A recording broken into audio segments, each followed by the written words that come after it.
Okay mga ka-breeders, breeding time na po. Ito po ang mga gagamitin nating materyales. White Gull Cross Kanawayon.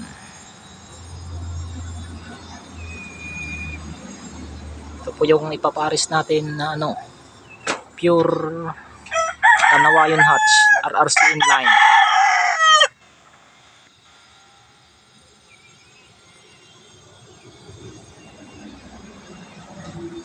Yan po mga idol, titignan natin kung anong labas niyan,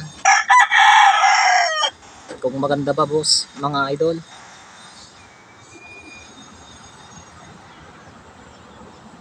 Kanawayon Gull Cross pure Kanawayon Hatch RRC inline.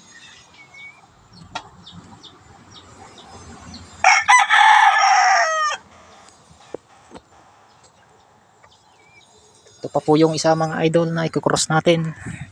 2 times winner na open air cross Boston Roundhead natin.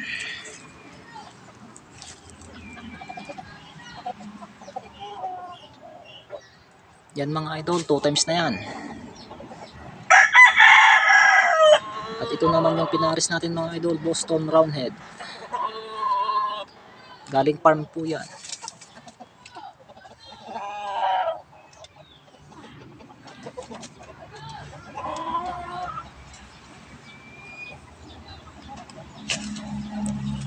Two times open air.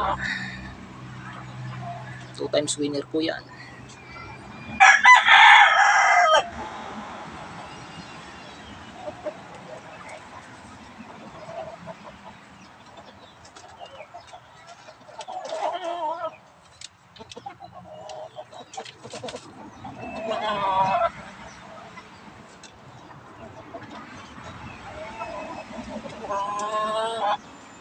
For this breeding season, please subscribe po sa ating channel na Gamefowl Breeder para ma-update ko po kayo sa mga magiging anak nito na panlaban. Pwede rin po mag-abil dito mga idol.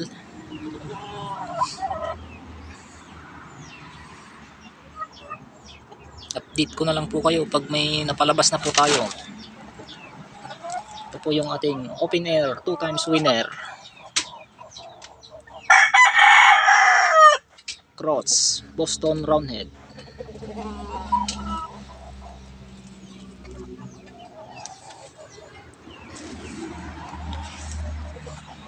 At pwede rin po tayo mag-abil dito mga idol.